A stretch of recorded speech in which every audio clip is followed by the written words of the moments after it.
Maroko. Makanya Raja Maroko itu namanya Hasan II.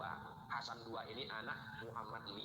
Muhammad V ini anak Hasan I, yang sampai keturunan Sayyidina Al-Hasan, anak Sayyidatina Fatimah, anak Sayyidina Muhammad SAW. Raja Maroko yang sekarang Muhammad VI, anak Hasan II, anak Muhammad V, anak Hasan I. Saya rencana mau gitu juga buat nama anak saya.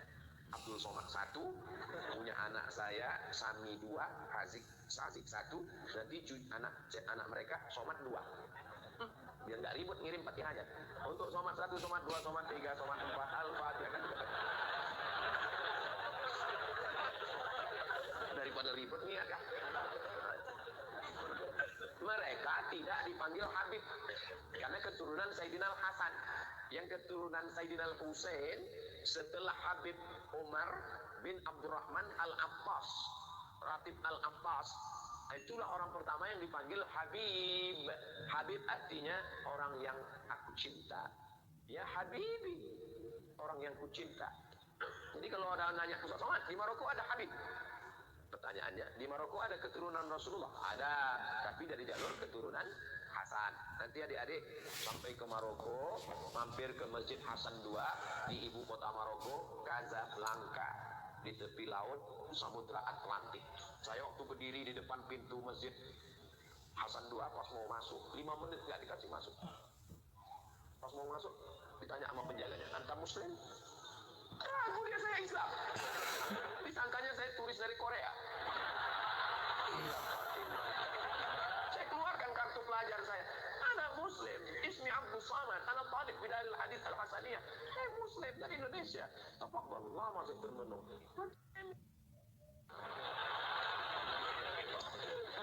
Jadi mereka tuh susah melihat wajah kita ini, mata ini, disangkanya kita nggak Islam.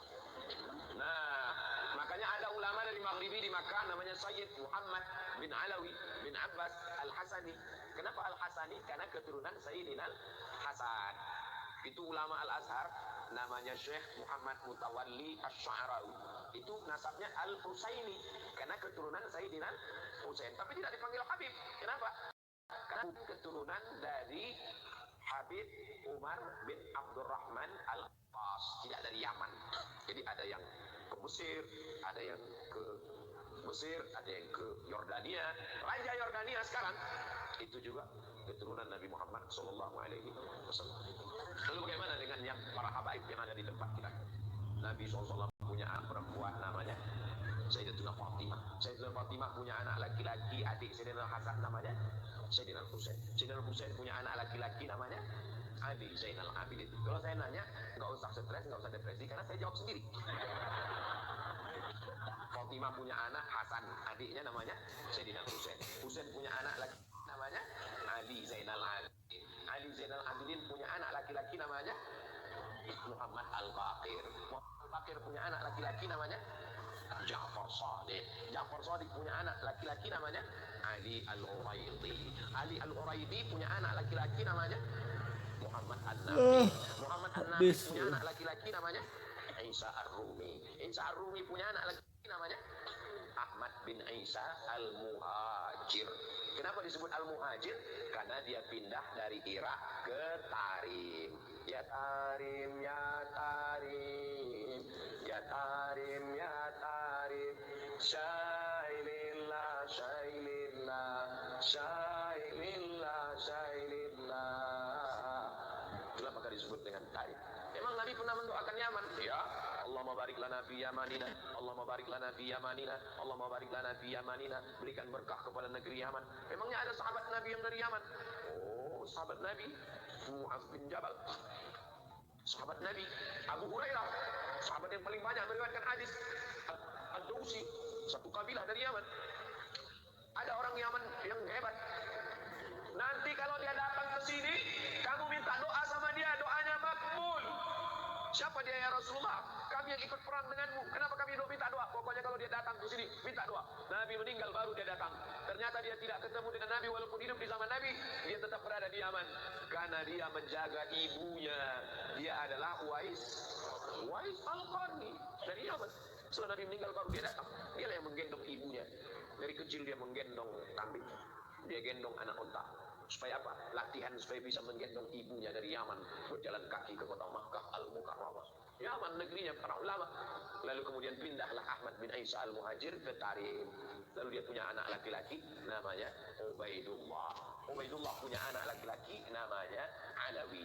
Alawi ini lain Ba'alawi. Ba'alawi maka disebut mereka keturunan dari Ba'alawi. Kalau disebut Ba'alawi, itulah dia keturunan-keturunannya, itulah dia As-Sagab, Al-Jufri, Al-Haddad, bin Syihab, bin Yahya, bin Syekh Abu Bakar, Habib Lutfi, bin Yahya, Habib Rizik, bin Syihab. Lalu kemudian Syekh Abdul Qadir, As-Sagab, Al-Abbas. Kita selalu mengamalkan Ratib Al-Abbas, Ratib Al-Haddad. Jadi kalau ada orang yang mengecam Al-Habaib Ba'alawi, maka sesungguhnya dia sudah meruntuhkan Ratib Al-Abbas, Ratib Al-Haddad. Kerjaan siapa ini? Kerjaan komunis. Karena yang benci kepada zuriat Nabi SAW hanya orang yang tidak bertuhan. Kalau ada orang bertuhan, bernabi Muhammad SAW, pasti dia akan memuliakan zuriat keturunan Rasulullah SAW. Saya tidak mengajak orang untuk mengikuti keyakinan saya. Mazhab saya adalah mazhab al-bayan, hanya menjelaskan. Faman syaa falyu'min, siapa yang mau ikut silakan ikut. Waman syaa falyakfur, siapa yang mau kafir silakan kafir, karena neraka masih banyak sip kosong. Cenderungan orang yang menolak Habib, gimana ceritanya Ustaz? Mungkin kasih sedikit pandangan. Pertama menolak Habib, kedua menolak Islam. Ya. Ujung-ujungnya itu ya ke sana. Maka ibarat makan bubur panas, ya. Bubur panas itu dia tidak langsung dari tengah karena panas, pinggir-pinggirnya dulu. Iya, menolak.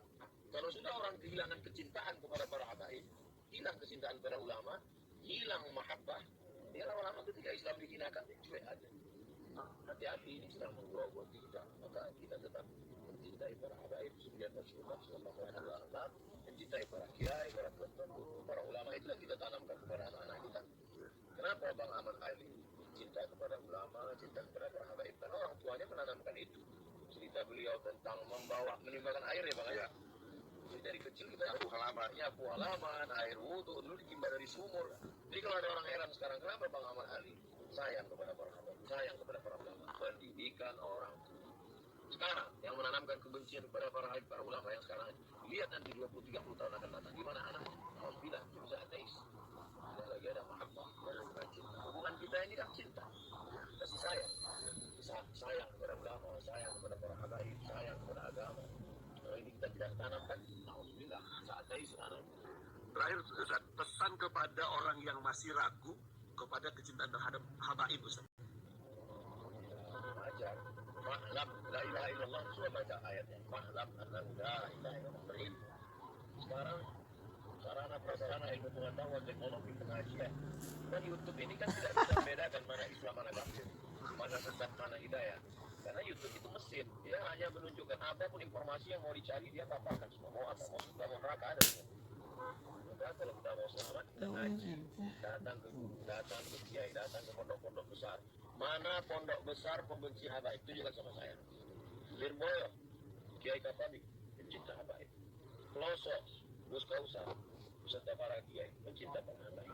Ibu Iro, pencinta para habaib. Mana pondok-pondok besar yang membenci para habaib?